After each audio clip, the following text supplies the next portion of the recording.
안녕하세요, 복리입니다. 연휴 첫째 날인 9월 28일 목요일 오전 11시 7분입니다. 일단 모두 추석 연휴 잘 보내셨으면 좋겠고요. 오늘 방송의 주제입니다. 단기간 국내외 증시가 하락이 많이 나왔어요. 그래서 여러 가지 기술적 지표상 기술적 반등 구간에 들어와 있다는 것은 맞고요. 유가, 달러, 국채금리가 가장 중요한데 이거 위치 점검 한번 다시 해보겠습니다.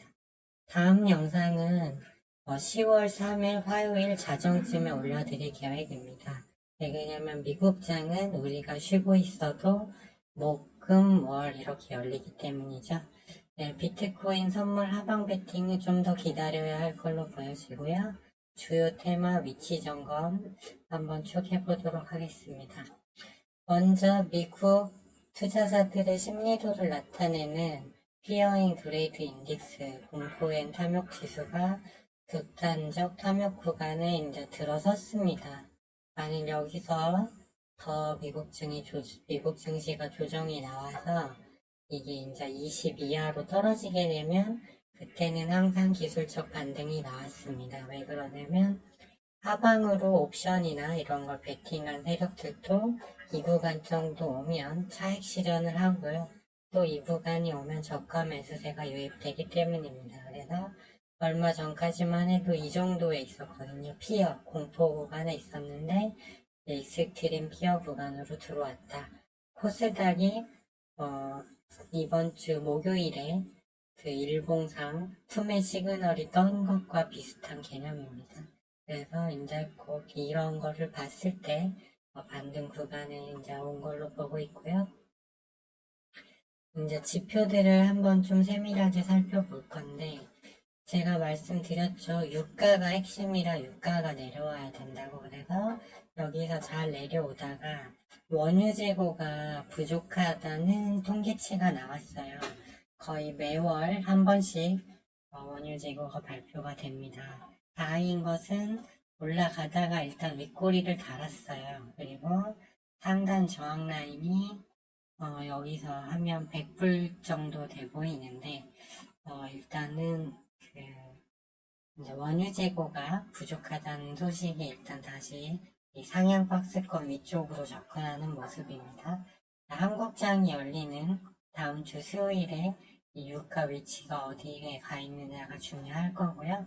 왜 유가를 계속 중요하다고 말씀드리냐면 유가가 오르면 매월 10일경에 발표되는 미국 소비자 물가지수 헤드라인과 근원 소비자 물가가 상승할 가능성이 있어요. 그러면 연준 고금리를 유지하고 금리를 추가로 올릴 수도 있겠죠. 그러면 국채금리도 상승하고 주식시장은 하락하게 됩니다. 그렇기 때문에 유가 추이 일단 여기서 더 안 내려오고 일단 올라왔다 이렇게 보시면 될 것 같고요. 달러 같은 경우도 계속 추세선 타고 계속 상승하는 모습입니다. 이제 여기 105는 돌파를 했어요. 그래서 일단 105 돌파 후 안착해서 106.372, 106.3까지 급등이 나온 상태입니다. 보통 미국 증시가 빠지면 안전자산인 달러 수요가 좀 늘긴 하는데 달러 상승을 하면 문제점이 미국이야 뭐 좋겠지만 신흥국, 한국이 포함되죠. 이쪽에서 돈이 빠져나가서 신흥국 증시가 하락합니다. 수급이 꼬이기 때문이죠. 그래서 이게 좋지 않은데 일단은 달러도 유가가 오르니까 다시 올라가는 모습이에요. 그래서 좀 좋지 않은 모습.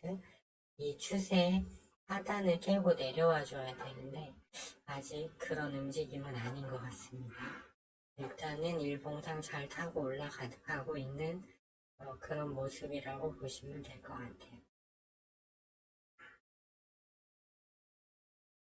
그 다음에 10년물 국채금리도 보시면 여기서 이제 오버슈팅성으로 너무 막 가고 있죠. 국채금리가 오르는 이유는요. 미국 정부가 예산을 긴축을 안 하고 있어요. 자꾸 채권을 찍어내니까 이제 발행량이 많으니까 금리가 올라가는 것도 있고요. 연준 고금리가 장기간 유지된다고 시장이 판단을 하니까 이제 국채를 파는 거죠. 그런 이유가 있습니다. 국채 금리가 올라가면 문제가요. 중소형 은행 부실화가 될 수 있어요. 그 사놓은 국채 가격이 계속 폭락해서 자산 손실이 생기기 때문이죠. 그래서 일단은 여기서 좀 오버슈팅 느낌이 있지만 일단 추세선을 깨고 있지 않다. 이 정도로 이해하시면 될 것 같고요.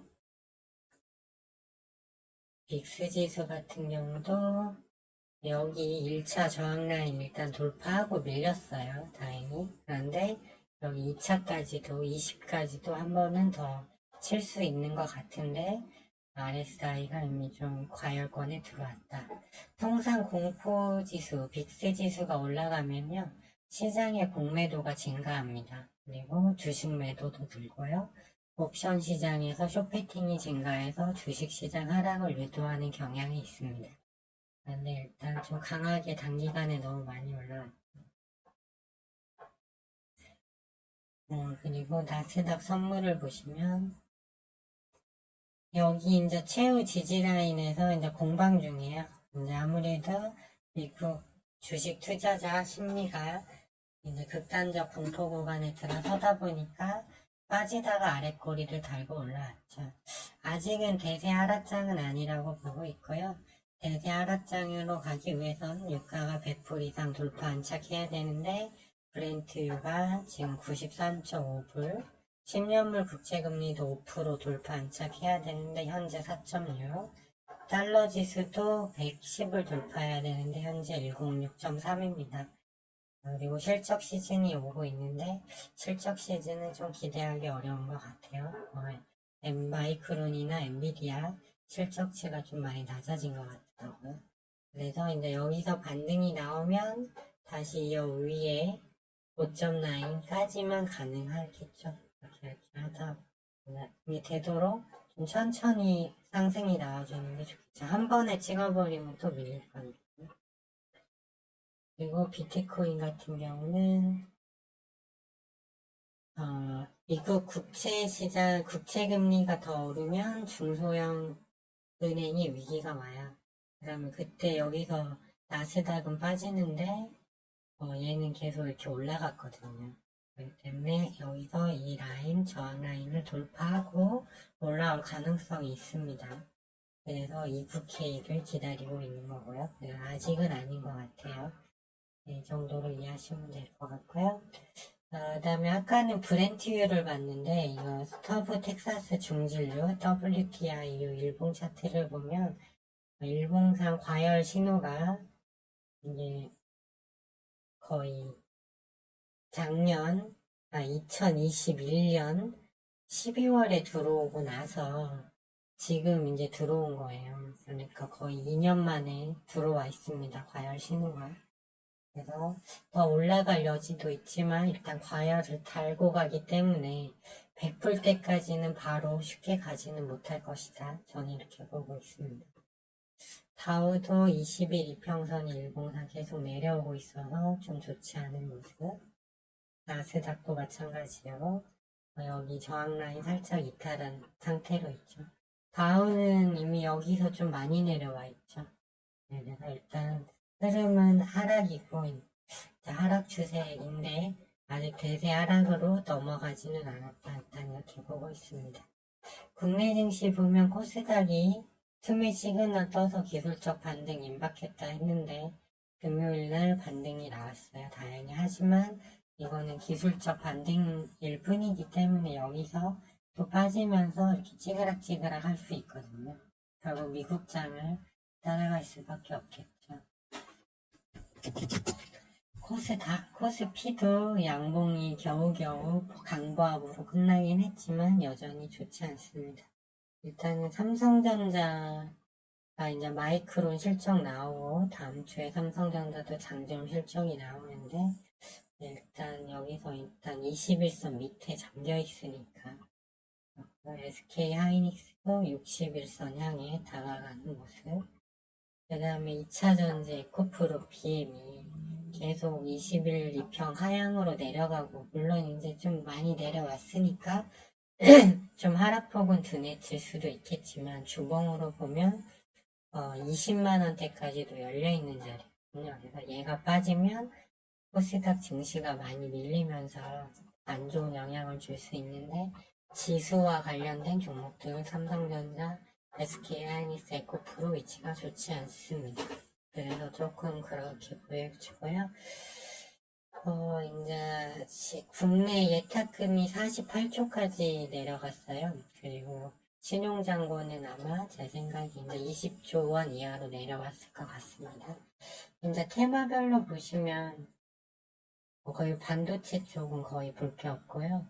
그 중국에서 그 원숭이 두창 환자가 많이 늘고 있고 미국에서도 그 코로나가 갑자기 급증하고 있어서 마스크 착용 재공고 얘기가 나오고 있더라. 그래서 그런지 진단키트즈, 퓨마시스가 뜬금없이 저점에서 올라왔고 원숭이 두창 대장류는 엑세스바이오죠. 그리고 네, 미코바이오메드도 있는데 얘는 변동성이 커서 아무튼 그래서 이쪽 아무래도 시장이 흐름이 안 좋다 보면 바이오 이런 제약도 빠지지만 그래도 이제 가끔 저 지지 라인에서 상승 나오는 경우가 있어서요. 진단 키트 정도는 좀 추적을 할 필요가 있어 보이고 그 외에 뭐 알테오젠, 현대바이오, 셀바스 헬스케어, 신신제약 이런 종목들이 그나마 좀 움직이는 모습이에요.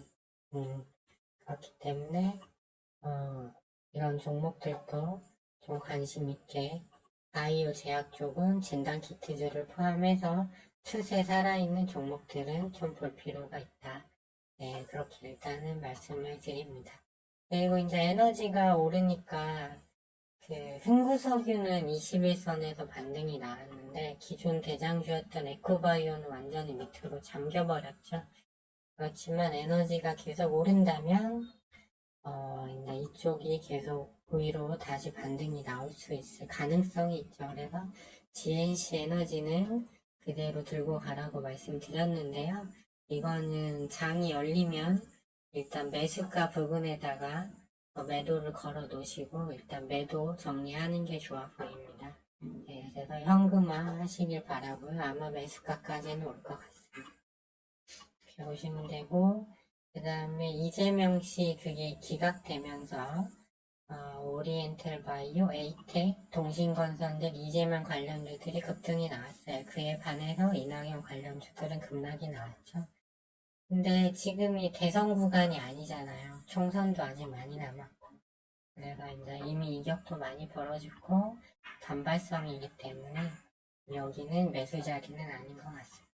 그냥 뭐 한 번 더 갭 주고 이제 끝나지 않을까 이렇게 보고 있고요. 여전히 신규 상장주 쪽도 흐름이 좋지 않아요. 그렇지만 뭐 우등집함, 모니터랩 이런 건 아직 추세가 안 켜졌거든요. 이제 이런 정도는 장이 밀릴 때 한번 장중에 튀어줄 수 있으니까 볼만한 것 같고 그 다음에 모아데이터 뭐 자율주행 쪽도 움직였지만 여기도 좀 버티긴 어려워 보입니다. 그리고 이제 재건 쪽이 그래도 SY가 대장주여서 좀 강한 모습이 나왔어요. 이제 앞으로 흐름이 중요합니다. 미 의회에서 우크라이나 33조 지원안을 거부할 것인가 여부.